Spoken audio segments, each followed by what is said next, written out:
Imaginary Conversation by Linda Paston. You tell me to live each day as if it were my last. This is in the kitchen, where before coffee I complain of the day ahead. That obstacle race of minutes and hours, grocery stores and doctors. But why the last, I ask? Why not live each day as if it were the first? All raw astonishment, Eve rubbing her eyes awake that first morning, the sun coming up like an ingenue in the east. You grind the coffee with the small roar of a mind trying to clear itself. I set the table, glance out the window where dew has baptized every living surface.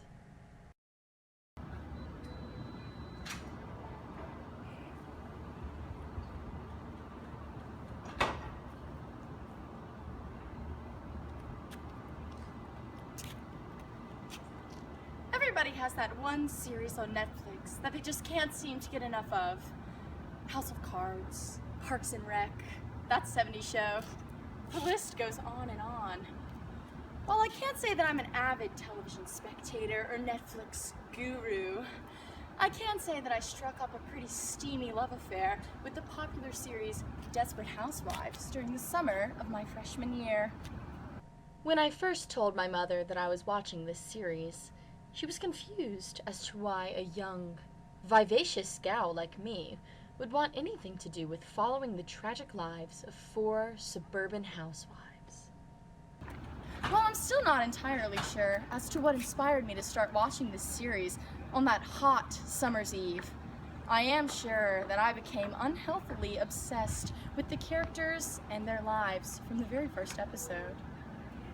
Sitting up in that stuffy playroom with the door shut, blocking out the horrific roar of my delightful suburban family, I would fantasize about the day when I, too, would live on Wisteria Lane among countless fellow country club members and daytime tennis players.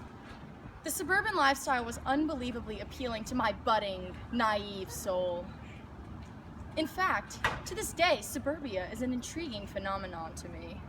carpools, white picket fences, golden retrievers.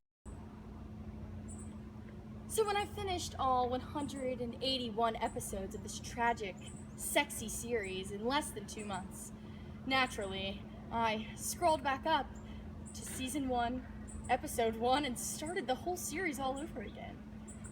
For me, I felt that as I watched each episode for the second, third, 4th time, I formed stronger relationships with the characters. I could not wait to become a desperate housewife. That is, until I moved to Winston-Salem and was thrown into one of the most anti-suburban environments on the globe. I'm not going to lie, letting go of my dreams was not easy. I first caught on to my shifting ideals when the thought of having 2 kids and an outwardly successful, yet realistically low-life, loser husband made me gag a little. I then began to peer behind the white picket fences and delicately groomed gardens adorning the facades of suburban homes, searching for the meaning in such a lifestyle. Searching for the meaning of a life composed entirely of $100 dinners for 2 and a line for my name on the post-soccer game snack list. I was in this new place, a long way from home, where I was constantly being fed new ideas, new thought-provoking pieces of knowledge that planted a completely different pack of seeds in my head. I no longer wanted to be a desperate housewife. No. Instead, I now wanted to devote my time on Earth to helping those who will never even be able to imagine a life in the suburbs. Now you may be wondering, how on earth does my favorite poem relate to my relationship with desperate housewives? Well, if you know me, you know that I'm fascinated with the human experience. You know, I'm really into making the most of each day and thinking optimistically about the days to come, trying to live like I'm gonna croak any minute. There's countless songs and poems out there about living every day as though it's your last. And then I read this poem, and it said to live each day as though it's your first. To live with raw astonishment at the sunrise, and with an earnestness to make the most of the present. And then I thought, how does one complete such a task when they are sucked into the scheduled, mainstream ways of suburban life? Waking up each morning only to dread the familiar smell of my coffee brewing and the laundry list of things I have to do, again, is something that I no longer desire. I want to live my life with excitement and unpredictability, not with the looming dread of endless, monotonous chores and errands. Wherever I end up in the coming years, I want to look out the window without having to set the table and clear my mind in order to make room for all of the appointments I have that day. I want to wake up each morning as if it's my first, curious to walk outside and experience the unknown of the coming day.